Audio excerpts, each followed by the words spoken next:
side of the pond. He is DJ Switzer. I am Jeremy Lance, and back to that old 2020 model of doing things.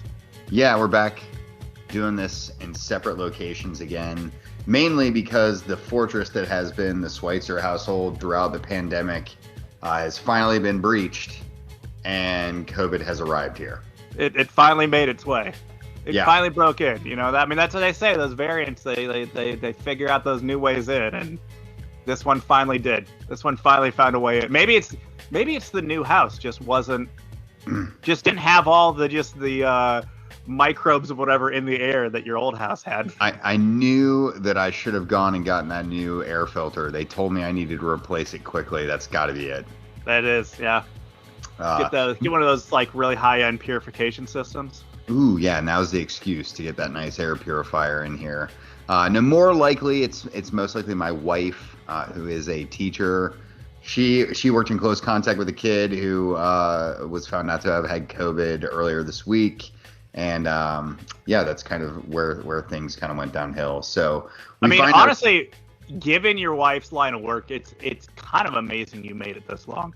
Oh yeah, we are genuinely blown away still that we made it as long as we did, and luckily we're both triple vaxxed at this point. 2 of our 3 kids are fully vaxxed as well. Waiting for that emergency clearance on kids under the age of 5. It's almost seeming like it's not going to happen at this point. But either way, we're all doing fairly well with it, which is fine. But you've got a big trip to Disney World coming up, and it felt like the wrong thing to do for us to get together tonight and us potentially ruin that with a variant that you may not have had. My wife may have just personally murdered the podcast for good if that happened. Yeah. I'm sorry, Jeremy. It's canceled trip for us. We're not going any longer. Yeah. Yeah. Yeah. So here we are. Two dudes in 2 different rooms in 2 different counties of the same state. We didn't have regular EPL, although there were like just random Premier League matches that I was like, oh, that's on right now? Oh. Well, it was like there were a couple teams that some makeup games. Yeah, they had some makeup games. Everyone's been impacted by COVID now, the Premier League included. We talked about that on a couple of our last shows. And, they're squeezing them in now where they can. The schedule is so crazy and compact already this time of year. We've talked at length already about how the Qatar World Cup is already scrunching schedules as that rapidly approaches. So they're just like, wherever they can shoehorn in a match now, they're like, hey, let's drop that one there. Like, there's room. Why not? I almost wonder. I'm trying to think like the global calendar, how it works. Obviously, here in like 2 weeks, a week, we have a legit international break, like World Cup qualifier international break. I believe so. I'm trying to think. We normally would either in January or in March have like a less important, like, do we have unimportant international breaks coming up, or is it all World Cup stuff? So there are a couple of World Cup ones coming up. We're getting towards the end of the qualification cycle here in CONCACAF. Right. So, there are going to be some dates that string out after that. European qualification is a little bit longer. That's right. Yeah, so those are going to have some kind of fluffy dates that are in there. But the problem is those international dates are almost untouchable from a club perspective. Right. The teams have to release the players that have been called in during that time frame, and could potentially face fines from FIFA or the other regional competition organizers if they don't release them. So you would wonder, though, if we get to the point where they have to make that concession. Maybe. And so, like, maybe these situations are going to force FIFA's hand a little bit. Yeah, I mean, so this, obviously a somewhat similar situation has happened in the NHL. The NHL players were, a lot of them, expecting to spend a good bit of February in Beijing playing in the Olympics. And then when it was discovered that, like, hey, you're very likely to get infected right now, and B, if you're in China and pop a positive, the Chinese government can hold you in quarantine for upwards of 5 weeks, they've said. So the players were kind of like, nah, we don't want to do that. But that then freed up like these 3 weeks in February because they're just having to postpone games left and right in the NHL, partially because of too many positive tests, partially because Canadian teams can't have full fans and like literally are losing $2 million per home game right now. So they're just postponing all their home games and like kicking them down the road. So they have this 3-week stretch coming up though, where they can like just shove all those games in there. So you wonder if it will become a point where like they're gonna have to find spots in the schedule to just start just jamming games in and punting other things. I think that's what's going to happen. There may be some teams that have to make some calls on their participation in cup competitions potentially.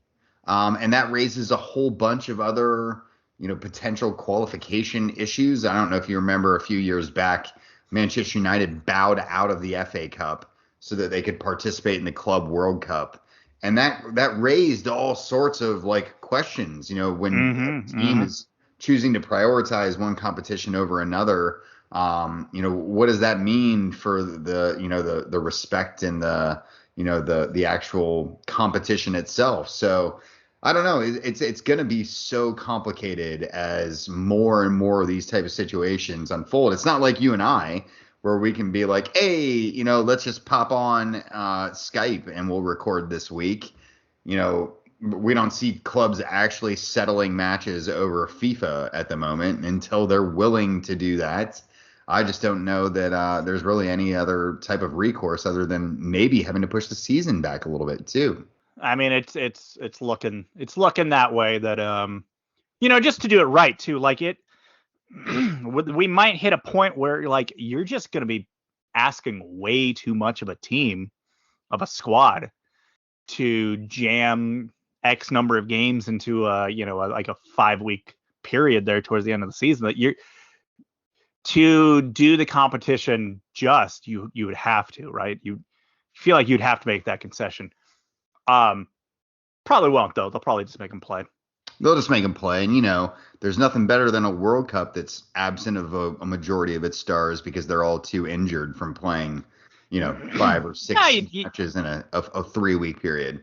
You just hurry up and get injured in May, and then you're good to go by November, right? That's the plan. Yeah, right. Yeah, a nice 6-month layoff. Come back, get a couple matches in under your belt, and you'll be ready to go. And you're off to Qatar in 100 and some odd degree heat. Yeah. We did have the FA Cup. The FA Cup did happen this week. Possibly a tournament that may need to just not, maybe it would be best if it didn't happen, and this was just a makeup week. Listen, England's got so many cup competitions as it is. They have other ones they could start with, and I think things would be fine, right? Like the one that our teams contested today, the League Cup. It could honestly one would contend that your team did take that one off. Yeah, they really did. I think, trying not to even follow the rules today as they tried to get themselves back into the tie. But that's like we're seeing these unnecessary cup competitions. England's the only one I can think of that has like this secondary cup competition that's completely outside of its national cup competition, right? Like, yeah, we see the Copa del Rey in Spain.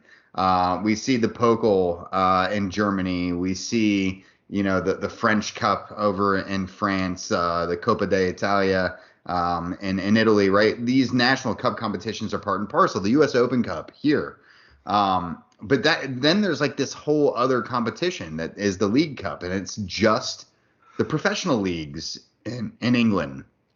Yeah. The only reason I think it still exists is because the teams in the upper echelons want it as a birthplace into Europe, and it currently has a cup position tied to it. So, yeah, I mean, if there's a competition that needs to go, I think the FA Cup should be way higher up on the list and a little bit further away from having to walk the plank. I mean, it's no Papa John's Cup, but It is what it is. Which is that's essentially the replacement for what was the Johnston Paint Cup that was for all the lower league teams in England. Yeah, which is weird because that overlaps. Like, what league does that go up to? So that one, it's really weird now. They've revamped that to where it's basically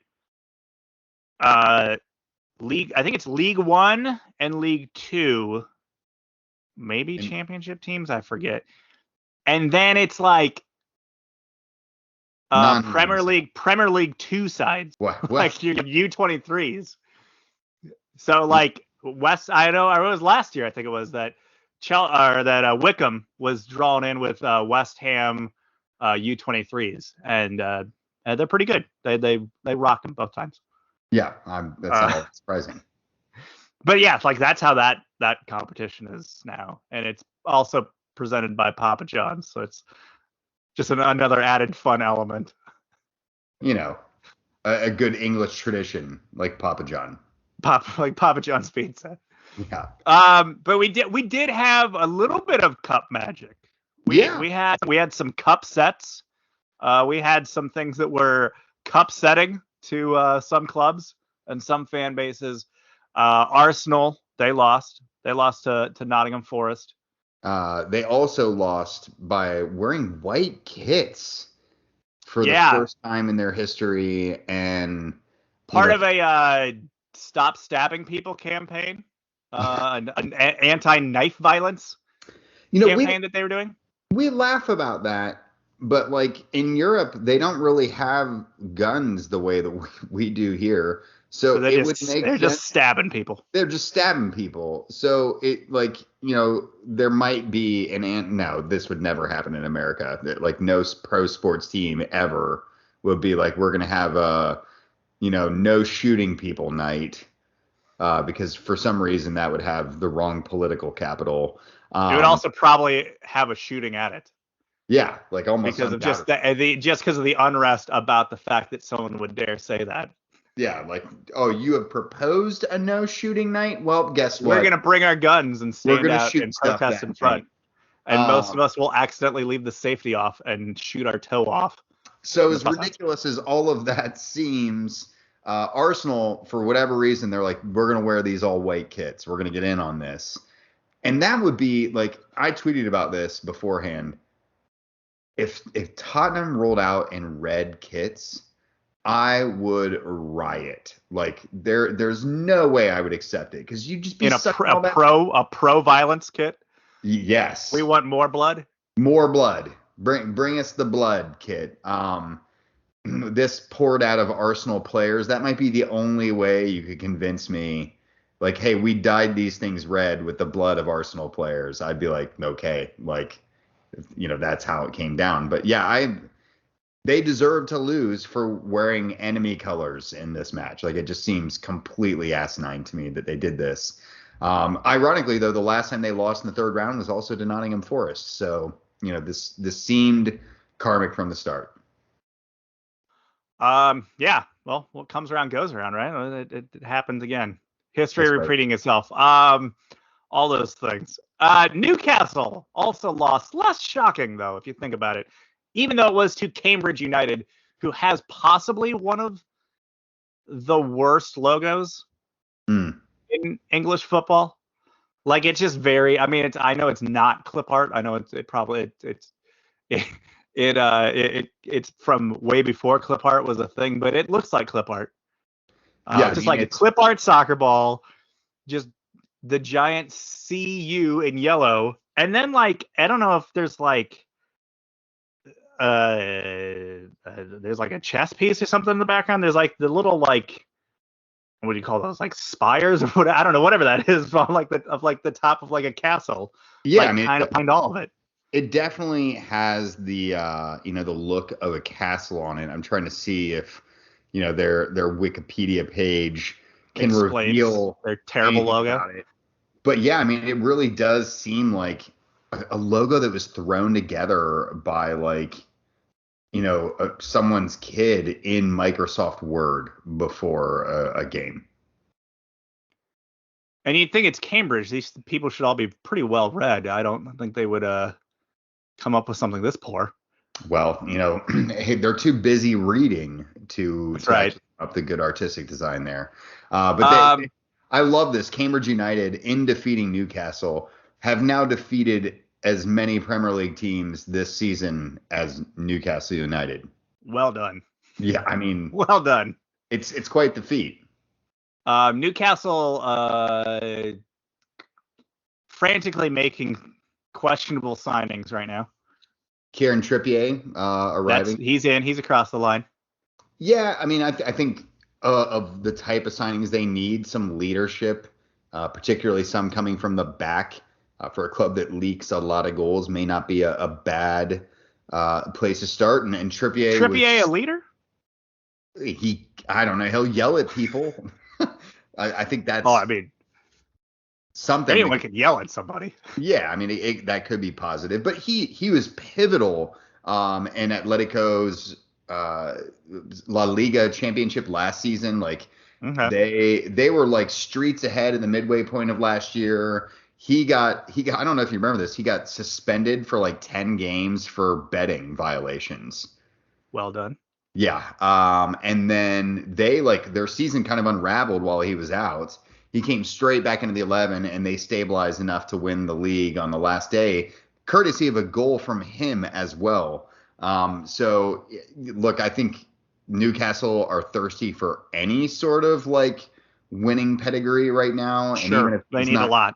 The right type of leader, I think that's the right type of signing they have. But yeah, who else they've got? Chris Wood. I guess that's probably sounds like that's getting ready to be finalized here in the next, 72 hours or whatever. Sounds like a guy who could solve your problems when he's scored, I don't know, like maybe 3 goals in the last 4 years. Yeah, I was like, oh, that's the guy you're picking up top. Okay. Right. Interesting. Maybe the leadership side of things, but perhaps. Yeah, not so that's the guy that's going to be banging in goals for you. Yeah, Lucas Digne is another one that's been linked a bunch there from Everton. Cool. Okay. He's going to. I think Villa ended up signing him, or that's getting done like today or tomorrow. Yeah, so Newcastle can't even win there. So no dice. Bad luck in the FA Cup and questionable moves in the transfer market. So I guess, a good thing for Newcastle, that's one less thing they have to worry about because they have a lot of other more pressing things to worry about right now. Yeah. Boreham Wood? Boreham Wood? I don't know how it is. Boreham Wood. Boreham Wood. Boreham Wood. They won 2-0 over AFC Wimbledon. Which AFC Wimbledon is what, League One side. But Boreham Wood's like, this is a non-league side. Yeah.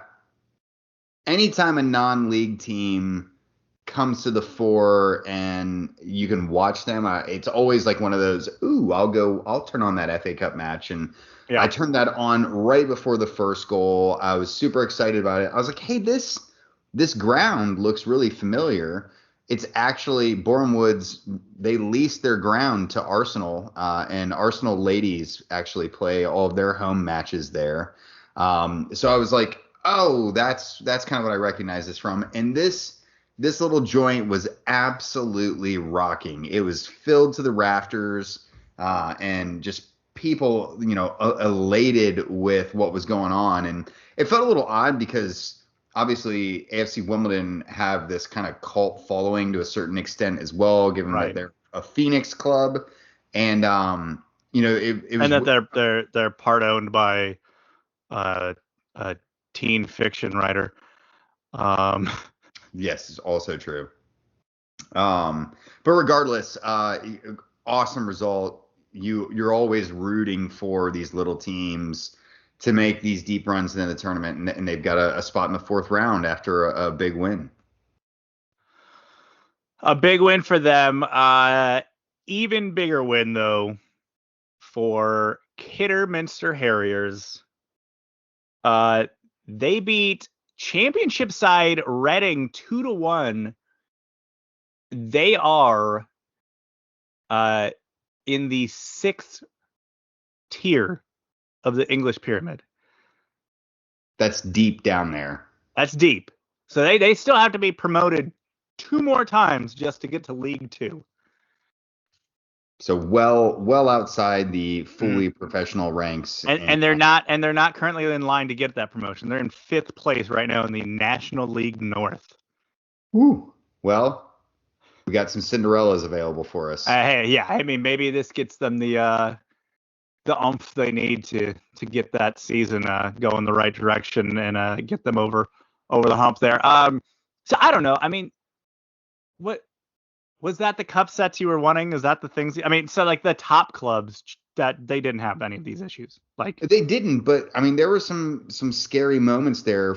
Spurs were lined up against my League Two pick from a couple of years back. Yeah, old Shrimps official. Yeah, Morecambe. And Morecambe took a first half lead against Spurs, a very, very reserve heavy side for Tottenham.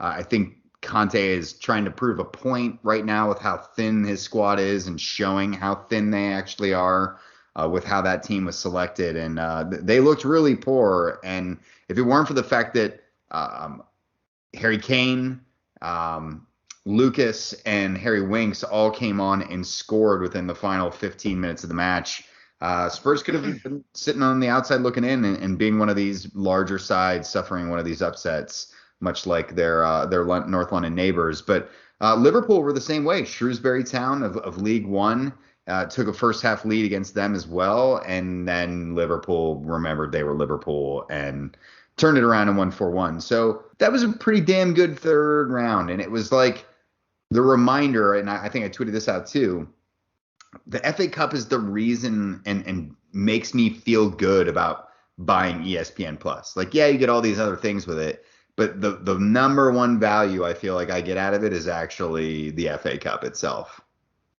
Yeah. Yeah, no, it's a good one. You get both cups on ESPN Plus. You get obviously most domestic stuff now is on there. Yeah, it's true. So yeah, no, ESPN Plus is quite the tasty one. Yeah, FA Cup definitely being one of their bigger properties. And I would say, despite the fact that they don't have any matches actually on regular old TV, doing a better job of it than Fox Soccer and Fox Sports did. Yeah, that's undoubtedly the case. And let's hope it stays there for a while. Let's talk transfers. We are in the January window. There have been not many transfers. I mean, you had like Villa brought in Coutinho. There was a Coutinho one. Yeah. There really hasn't been a whole lot going on yet. Yeah, I mean, it's been a really quiet transfer window, and this is almost always how it starts in January, right? Like, sure, we see teams kind of cagily make some advances, and you start maybe hearing some coaches talking about arrivals or departures or acquisitions. I mean, frankly, the biggest transfer news really so far of this window outside of Coutinho is Insigne, coming to Toronto FC. Still wild. Absolutely wild. The money they're giving him 15, is essentially like more than most. Like it's more than all other rosters. It's like 15 million a year. There's only like 3 or 4 MLS teams who spent more than that collectively last year. Yeah. So it's an insane transfer. It's also, kind of shades of, prior moves that we've seen Toronto pull off in the past. I would say that, Insigne is such a better player, more in his prime than even Giovinco was, that it's kind of, hard not to get excited about the size of that move and what that potentially means for the league. But that's, almost a bad sign for your January transfer window, at least as far as like what you find to be exciting. when that's all you're talking about is like one giant move to Major League Soccer. You'd hope that there might be more, but so far it's been pretty quiet.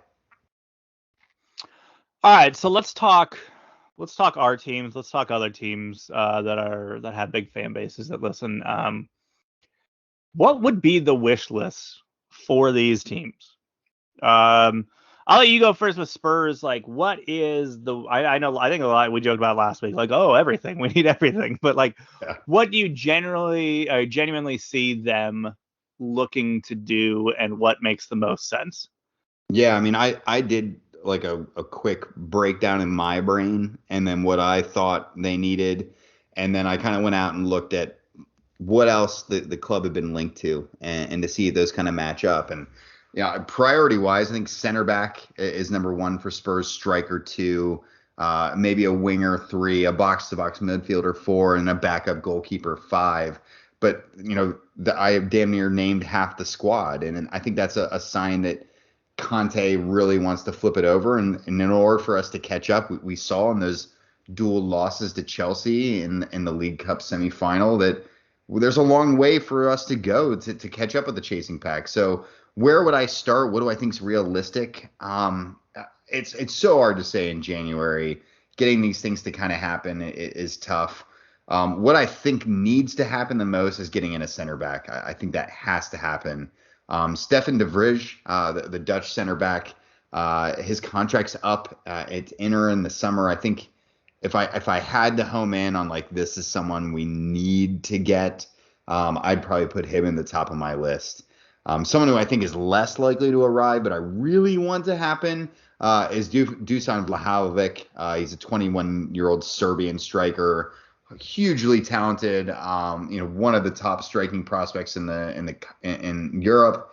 He's currently at Fiorentina, but most likely will demand an enormous fee to free him from Fiorentina. So I don't know if that's that likely. One that I think is very likely to happen is that, explain the striker move. Is that depth? Is that pairing him up top with Kane? Is that the guy that's going to eventually replace Kane next year, possibly? Like, what's the mindset on that one?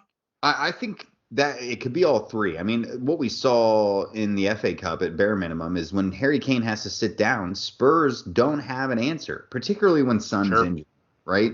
Right, yeah. And I try to think back, the last time Spurs had two strikers of any sort of quality is pretty much forever ago. So, I mean, we're talking all the way back to like Defoe and Keane before we really get into that territory. So I think they desperately need at least a backup, and getting someone that young would absolutely put him in position to potentially replace Kane if he can rise to that. Those big type of shoes need to be filled. So that's where I'd like to see a swing for the fences type of move from Spurs. But I think something that's far more likely to happen is Wolves winger Adama Traore. The Spanish muscle man has long been on Spurs shopping lists, and I think for the price of about 20 million, I think they could probably land him. So that's kind of where I think things will go. But again, it's January. Who freaking knows what's actually going to happen? Well, I mean, for everybody, the most likely thing to happen is nothing. Yes. Right. And if we're going by recent history of Spurs, that's exactly what will go down. But okay. What about for Chelsea? I mean, you guys have needs too. Yeah, I mean, so obviously, I think we talked about it last week, like whatever the plans were going into January, they've kind of been, I don't know, say scrapped, but altered to where, first and foremost, there has to be someone brought in that can fill some gaps in the, outside back, wing back kind of position. You talk about that Dingue guy. He is now, it sounds like, going to Villa from Everton, so he's off the table. Chelsea had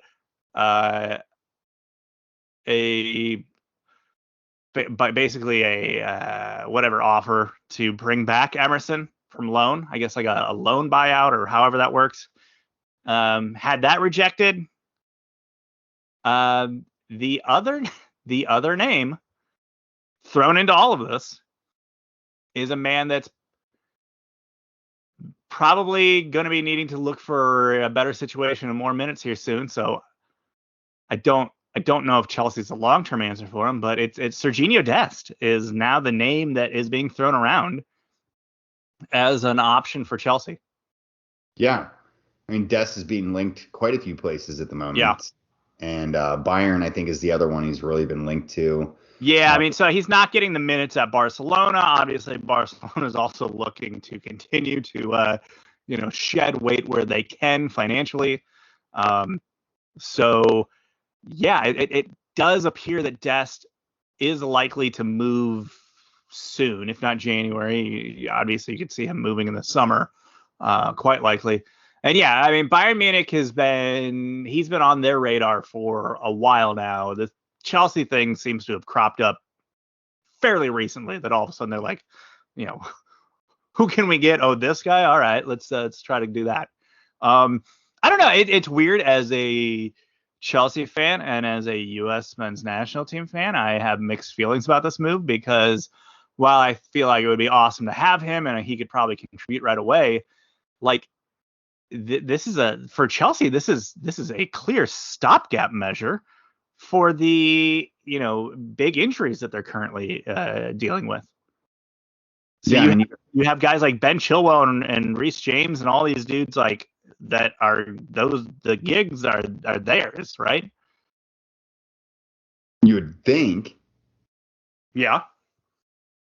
But I mean, I guess with Chelsea's kind of style of just stockpiling the appropriate tools that they need, I don't know. It doesn't seem that foreign to me. Sure. That, and nobody truly owns their position at that club. Like you can find yourself getting replaced in the blink of an eye. Yeah.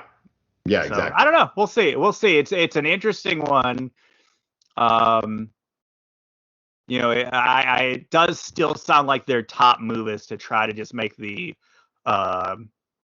return move for Emerson to just bring him back. Because apparently Tuchel was actually pretty high on him. Of course, not that high that he didn't just keep him around to begin with, but whatever. That might have been more him demanding Emerson demanding minutes for himself. Yeah. But besides that, I don't know what they plan on doing anywhere else. There's always been talks about them bringing in kind of defensive midfield help. I don't see that happening. The Declan Rice move doesn't seem as likely as it did maybe a year ago. Yeah, I don't know. I mean, it's Chelsea though, so I mean, they can all of a sudden at the drop of a hat, all of a sudden throw a crap ton of money at some rising prospect that ultimately never plays for the team. They're pretty famous for that one. So, so some hot, flashy winger that they'll bring in, loan out, and we'll never really hear from the guy again until he's sold on a permanent in 5 years. Yeah, and becomes world class for another club. Yeah, we've had that happen at least a time or two. Yeah.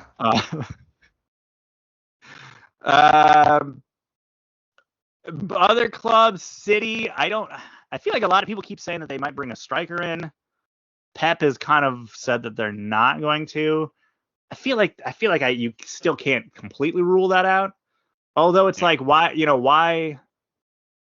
Like nothing's broken there, right? Like, no, they're not a team in need. Maybe some depth, sure, but they're not really a team in any kind of need at the moment.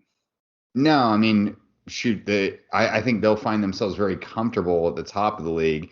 Really, the only reason I could see them dipping into the transfer market for a striker is because they're going to make a serious run of the Champions League. We talked about this on previous pods. This is the year, I think, for them. Like no one else has to be, right? In Europe, aside from Real Madrid, who've kind of gotten their feet underneath them and are looking dangerous again. I think there really aren't any teams that look so dominant. I could see potentially City being like, could we throw 150 million at Spurs and get them to get Kane? I don't think that could happen. But Conte could certainly remake that team a lot easier if he had 150 million transfer kitty that's sitting there. So, But if that happens, that's happening more in June than it would in January, right? Or July instead of I would January, hope right? so. I would hope so. But I could also, it's City. Like you could see wild stuff happening. So, I don't know. It seemed if they were going to make a move, they would have been a little bit more active at this point. But there's still a lot of January left to transpire. So maybe they will.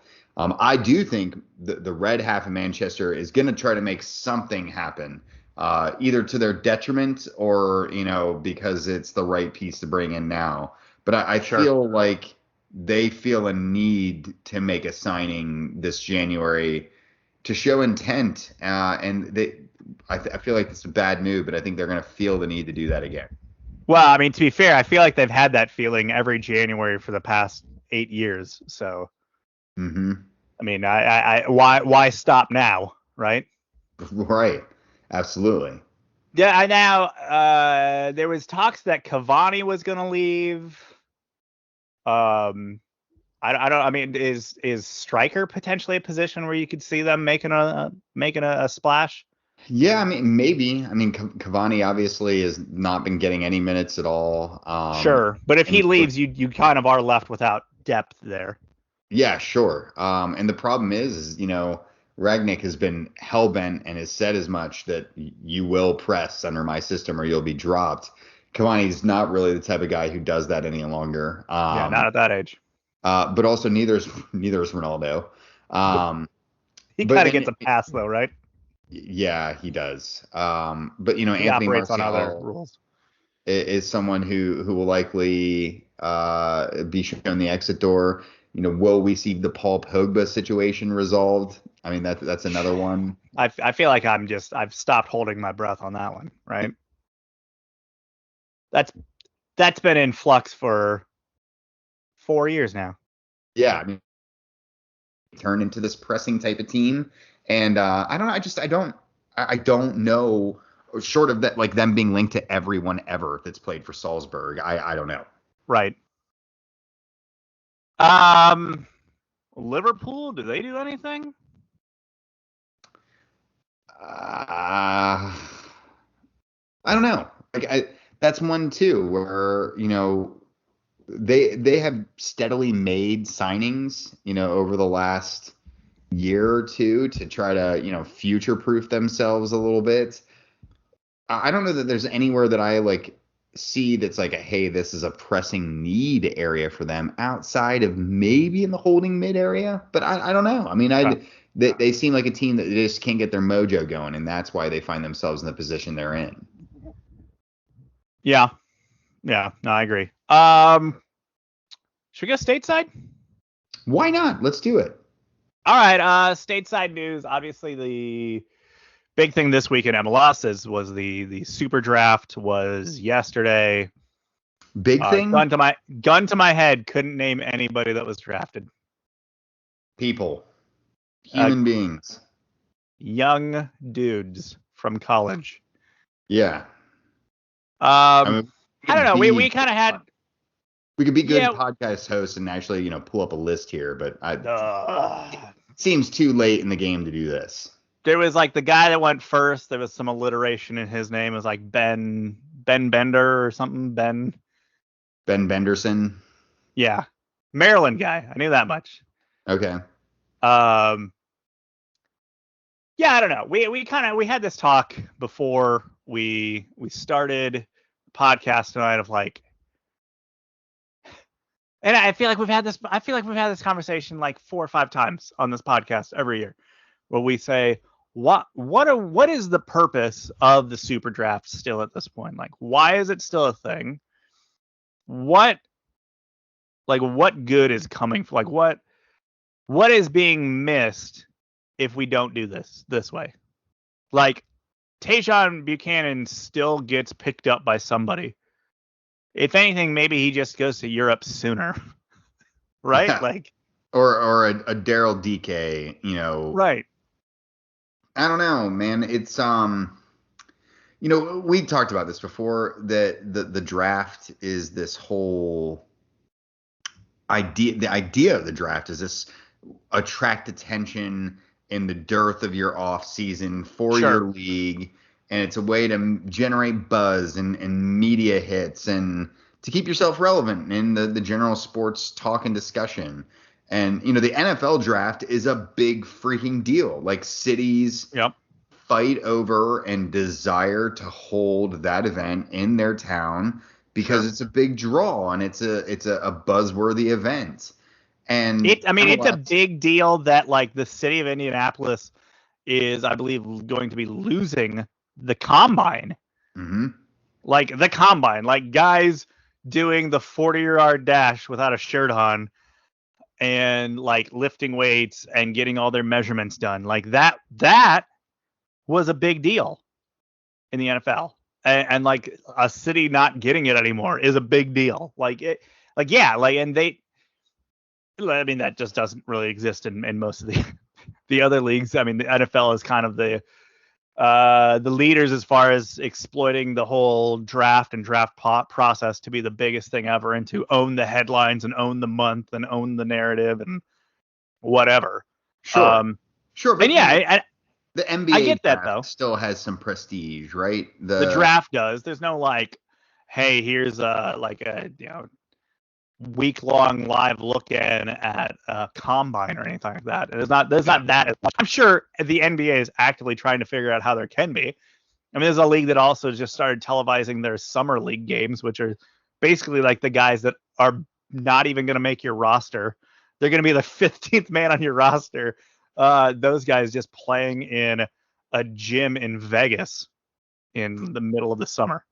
Yeah, no, I mean, it's MLS is never going to make that happen. And unfortunately, we have so much sway and influence from all these NFL owners within the league that they think that that's something that can happen. And, whether that's a foolish desire still,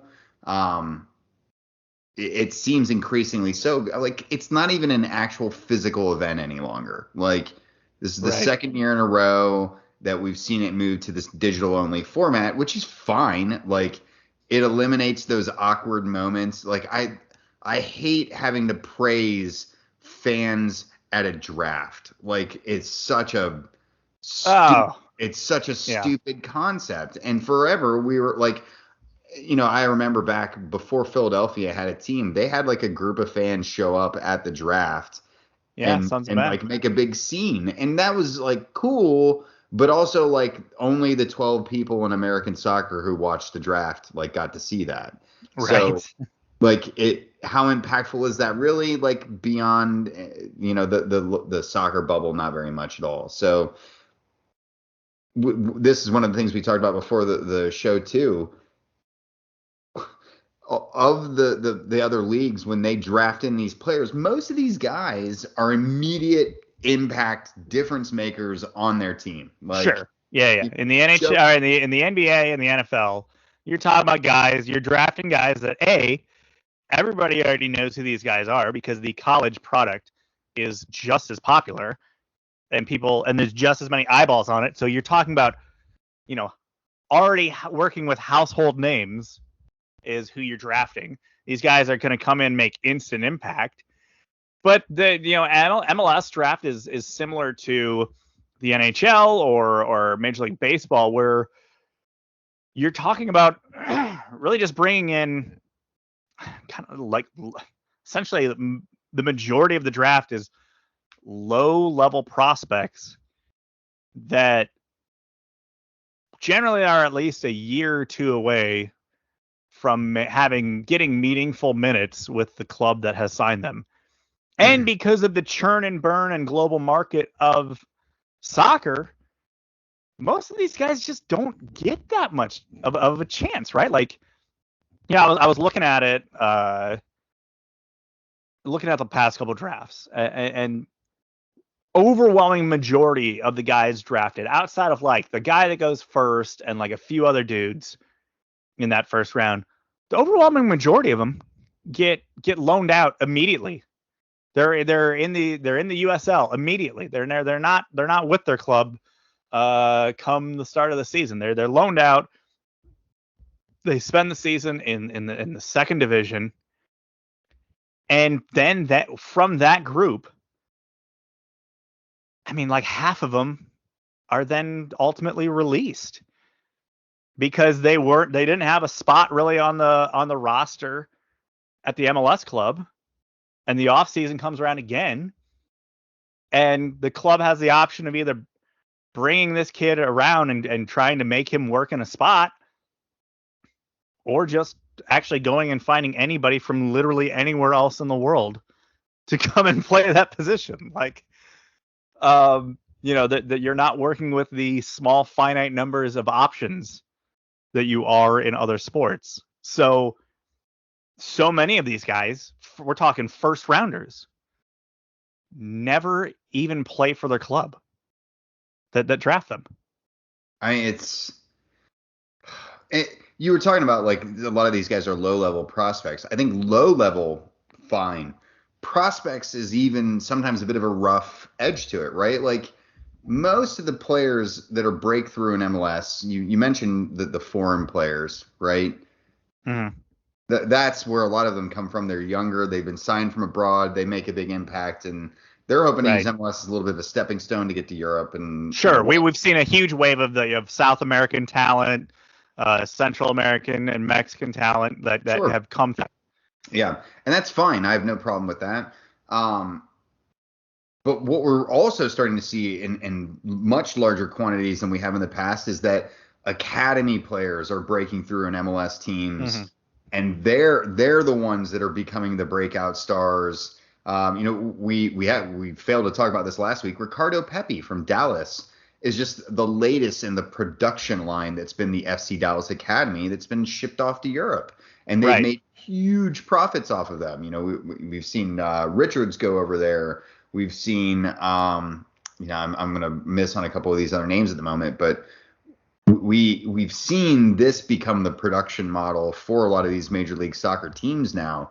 So these guys are, if they're playing college soccer, are already leaving college soccer to go to a team who owns their rights at this point.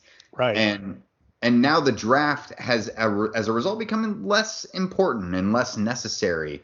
And that's why for like the third year in a row, we've seen Philadelphia totally just be like, we don't need this. Like they just dust in their hands. They don't. They have a legit academy. Why sit there and, basically go through this whole draft process and bring pick these guys, bring them in. You gotta, there's obviously money involved with all that. Even before you give any of these guys a contract, you're spending money to fly them in, do physicals, get them in training. There's obviously whatever insurance goes along with that. Like you have to spend money on these guys. And then you might not even give them a contract. Why go through all of that process when I have this kid that's 17 and he's been in our system for 3 years and he knows the way we play.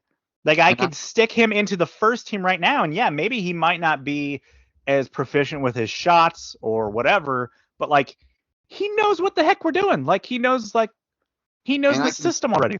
And I can pull him up to train with my team and find out if he'd be a good fit or not, and not have to worry about whether I'm going to pay this kid $60,000 this year to find out if he's good or not. It's just, at some point, these teams are going to say this isn't worth the expense to us any longer. Sure. And I think every year we get a little bit closer to that. I think that's what we're working towards now. Well, and I feel like the league itself ultimately is trying to push teams to be more like Philly, to be more like Dallas, and build up these huge, systems with all these tiers within it. That's why we're adding this MLS 2 Pro whatever thing, and that's another piece to have this kind of whole system within your organization that you can bring kids up through. And if that's the model and that's what you want to do, and that's how, if you look at an FC Dallas of how them and New York and Philly have been able to also profit off of being able to then sell those guys, I don't it's like as if they already have the answer.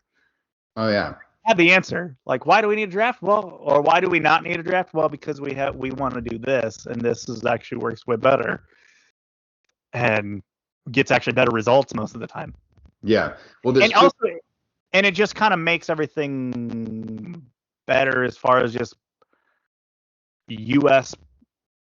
Product, right? Like, if there's more academies and more systems, yes, that means we push away from the college model, and yes, that's odd. There's obviously a lot of people that are invested in that, and there's a lot of hurt feelings in making that comment. But like, ultimately, like, if we want to be like all these other countries, like, then it's about like having all these academy systems, right? Sure. Well, I think there's two parts of it, and you hit on both of them that I think are really going to be the like wave of shift in how we look at the draft versus academies. One is the sales that you just talked about. We've seen Vancouver now get a huge sale with Alphonso Davies. We saw Buchanan in New England get a big sale. We saw Orlando get a big sale with DK. We've seen, a big sale, several big sales now for FC Dallas. The more of these that we see come in, the MLS teams are going to wise up to this. Like, one Ricardo Pepi probably paid for like 10 years of FC Dallas's academy program, right? Like, yeah. And maybe it's not quite that much time, but either way, but still, it's several years. It's a huge piece of coin to get. Right. And, there's a hope that, some of that money goes back into investing in the squad and, whatever. But these owners are going to see these dollar signs eventually, right? Like, they're going to notice, like, I can mine $20 million out of this kid, like out of my academy. I can grow $20 million out of it. The billionaires are not stupid, and they will understand the value of that in no time flat. So I think that's incredibly influential. The other side of this is, and you touched on MLS, and it's MLS Next Pro, which is the new Division 2 or what a name, whatever. A name that only a focus group could invent. Yeah. But that I saw a lot of people making the argument that is going to make the draft more important. I don't feel like, even Chris Albright said today in his comments to the Cincinnati media, we weren't drafting with the 2 team in mind. Like, yeah. And I'm kind of going like, well, that's for multiple reasons. It might also be because they might balk and wait another year to start that team. Sure. Yeah. That's definitely a part of the equation. But you're right. It's like, yeah, sure. That's a place you can now dump these guys now, but that doesn't ultimately solve anything, right? No, I mean, ultimately you're trying to get younger and younger kids into that team, to develop them, to get them into the team first team faster. Like, the idea is that's going to be fed by your academy. But if you're not using the draft to fill out your 2 team, then like what purpose is the draft filling anymore? Like, it's not the big media event that you hoped it would be. It's not bringing household names into the equation. It's Yeah, going back to that, it's not the big media event. It hasn't been televised in like 4 years now? Yeah. Like, it actually got there where like ESPN would actually put it on the air. That hasn't been the case in years. No. So you're not getting that. No. So, yeah, I think hopefully the time has come where that would phase out. But I don't know. I mean, I feel like it's going to linger on longer than we want it to. But that's how a lot of MLS roster mechanisms go. So a lot of MLS 1.0 things that are still hanging around. It's like the pork in bills in Congress, like, yeah. I like the idea of MLS soccer, but there's all this pork that's still stuffed around it that I don't really need. Yeah. So that was the draft. It was drafty. I don't know. Shall we talk about the other big news that happened on the same day, literally like hours apart? Yeah, we should. FC Cincinnati announcing that Jeff Birding was quote unquote promoted away from the president's role and into a new co-CEO position within the club. I think the press release, which I know you kind of definitely parsed a lot with a finer tooth comb than I think most of us did. Kind of laid out some of the things that he's going to be a part of or focusing on now. But basically, the big gist of it is that he is no longer going to be the guy focusing on, like, I don't know, how the team's built or who's in charge of building the team. Yeah. So, I mean, huge news in Cincinnati soccer. Obviously, Jeff Birding's been a pivotal cornerstone piece of the franchise at FC Cincinnati since its inception.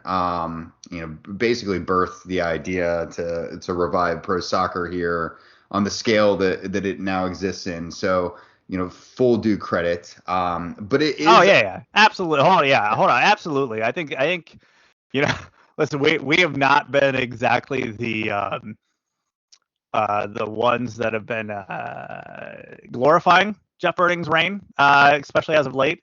But the reality is, like FC Cincinnati, the stadium, the World Cup qualifiers, you name it, everything that currently exists in this city as far as soccer on that level, none of that happens without him.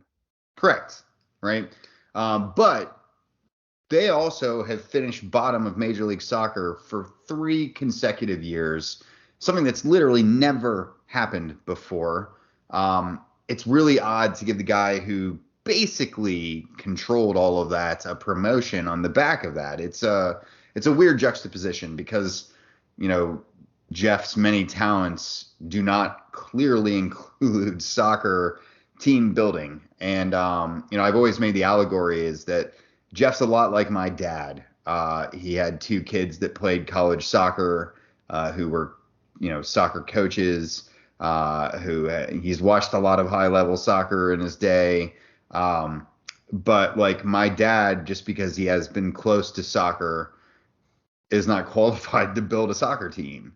And Jeff was that exact scenario, like someone who's got lots of clear talents, but none of them are in the soccer category. And, right.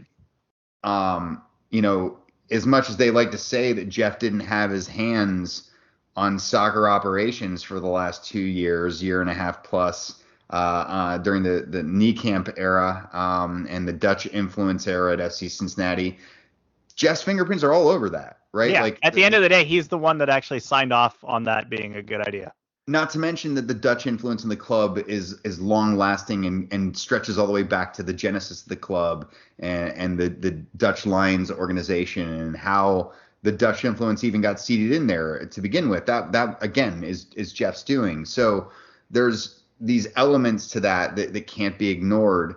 But this press release being a promotion, it was very much a subtraction role for Jeff. I think that's what's very clear about this is that the role isn't his duties already included all the things that were listed. Right. Everything else he was already involved in. The one thing that's being taken off his plate are things that are related to bringing in and making more room for soccer IQ. So that was, the gist of what was happening, right? That tells you what actually unfolded there is Jeff's no longer involved in soccer stuff. Yeah. It plays to his strengths and gets him out of the kitchen. Yes. And hopefully what you'd expect is that Albright's I'm not taking this gig unless Jeff's hands are out of my cookie jar. I don't want him in my cookie jar anymore. And, I would expect this was a part of the equation. The other side of all this is, and I call this was the buried lead within the actual story itself, is the development area that sits around the stadium. And really, there's been a ton of reporting on this, and, there's the team and ownership own a few blocks north of the stadium up to Liberty. Which I think most people don't realize that, because most people remember how they were scrapping and clawing to just get enough property to build what they wanted to build. So the thought that they have access, I don't think actually registers in most people's minds. Oh, yeah, for sure. They also own surrounding areas, not just the north one that's been discussed for development.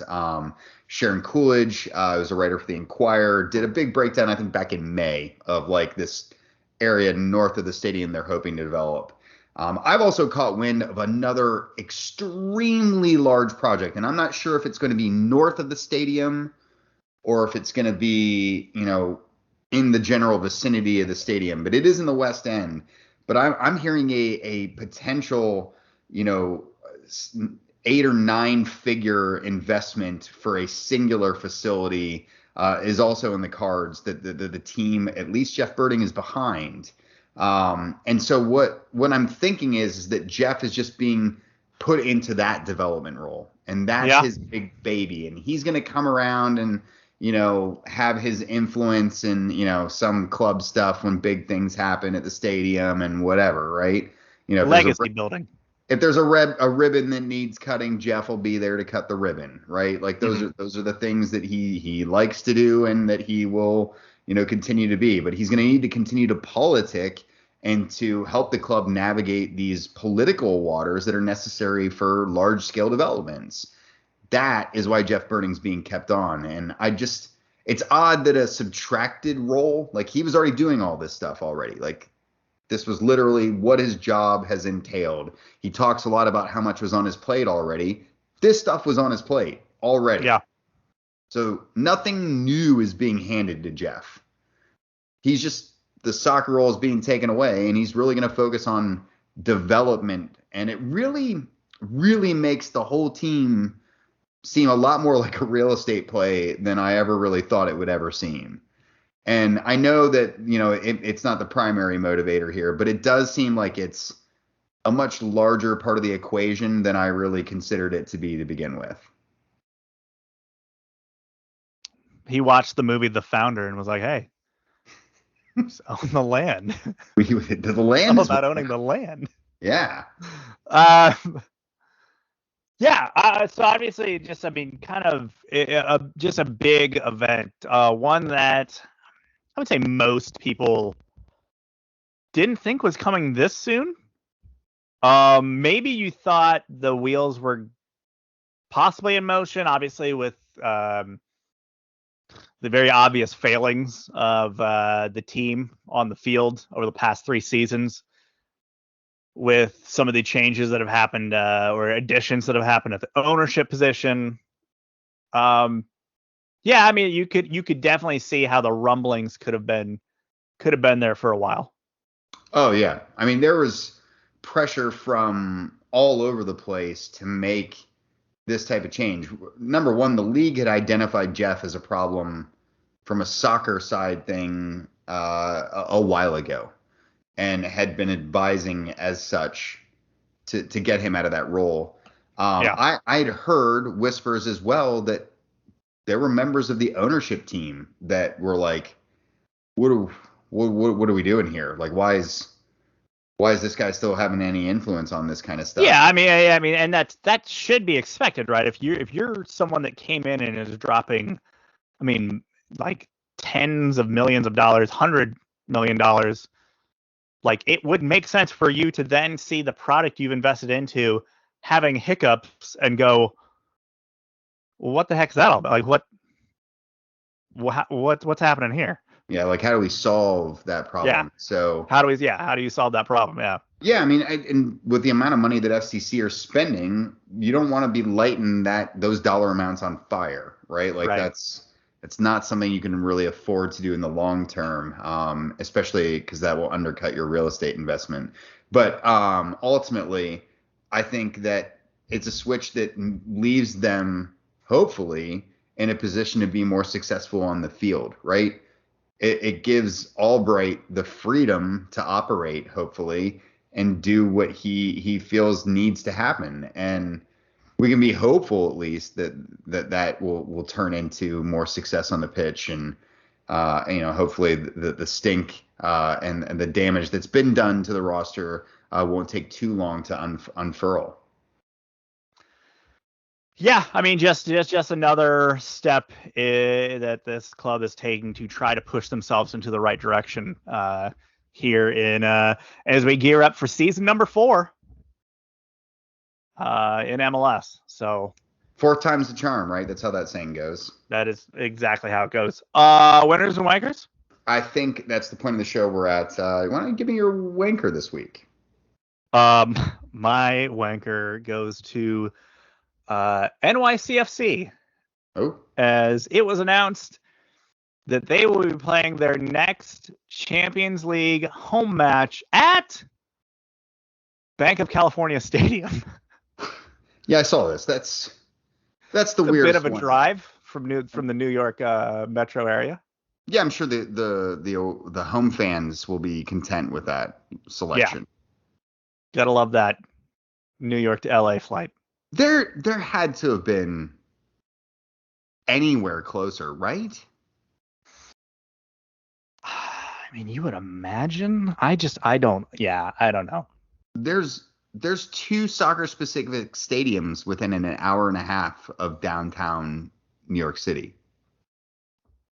I don't know. Maybe they're that big of just chuds that just no one in those parts wanted to I mean, you could do anything for them. I could totally see the Red Bulls being like, pound sand, like you can't keep using Yeah. our place, or pay us like an exorbitant amount. I could also see Philadelphia being like, we're not giving you an advantage, like we're not letting you have this place. Right. But Right. do you feel like the Red Bulls are just so done with that situation?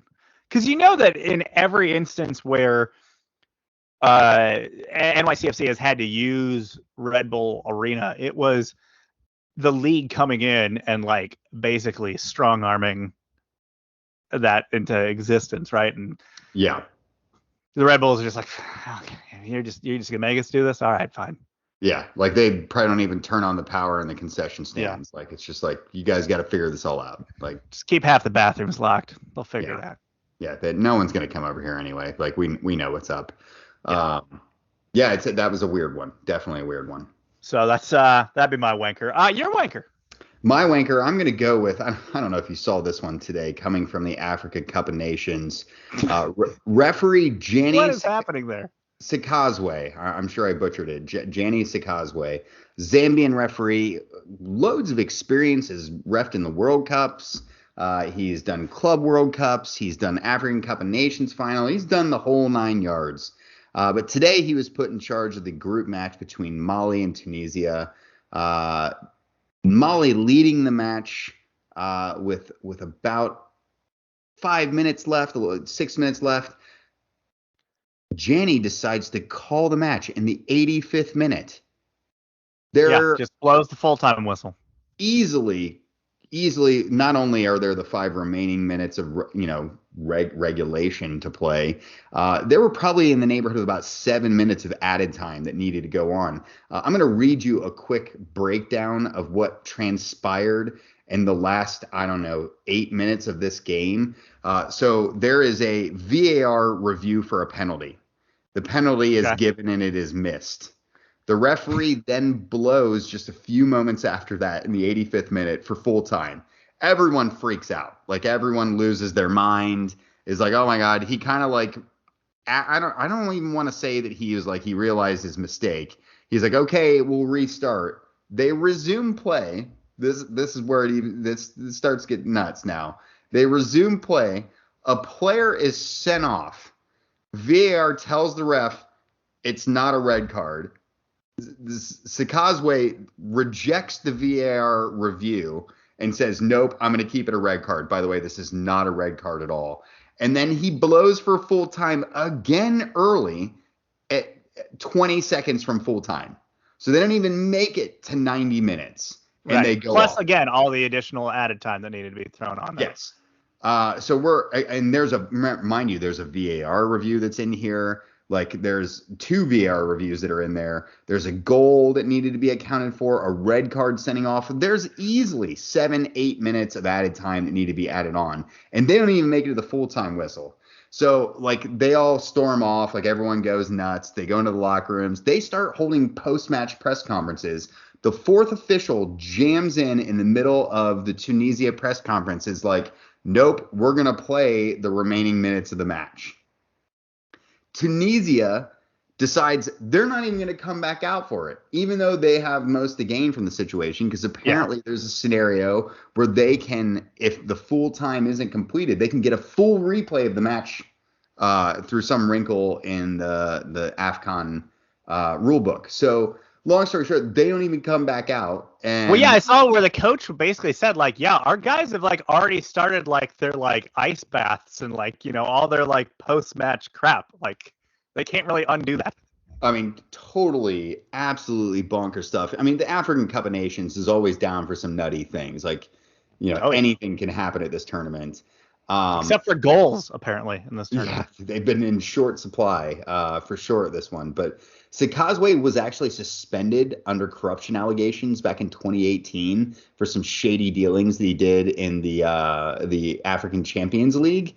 So this is not something that's really out of his purview. And I don't know if you just want to say, like, how do you say you're match fixing without actually saying you're match fixing? Like, I think we saw it in plain display today. Well, it's one of those things where you're left with like two answers. Either this man is willfully doing something wrong, or he's too incompetent to be in the position to do it. Yeah. There's no third option. It's one of those two. And both of them are just absolutely horrid positions to find yourself in. Right. Yeah. Neither are good. Yeah. And there's no other options. Yeah. That's just bad news bears. So what about your winner?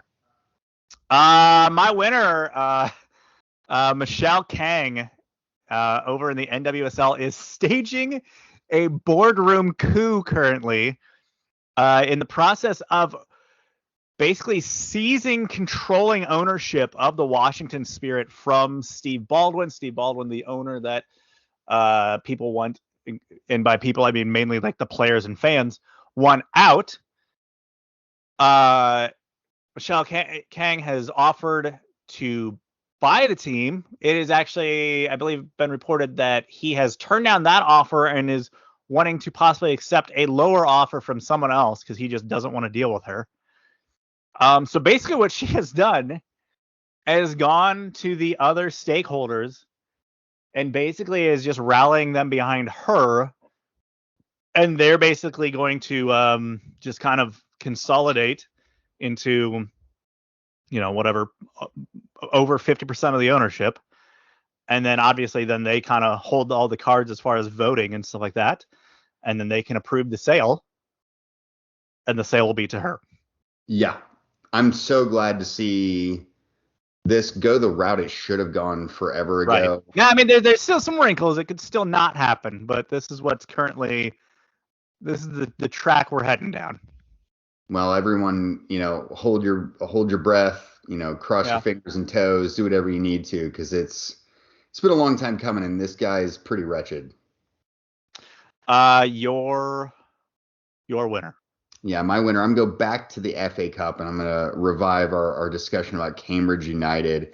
I don't know if you heard the story about their manager, Mark Bonner. He's a 36-year-old guy. It's his boyhood club, Cambridge United is. He was appointed as caretaker manager when the club was back in League Two. They found themselves in 18th place.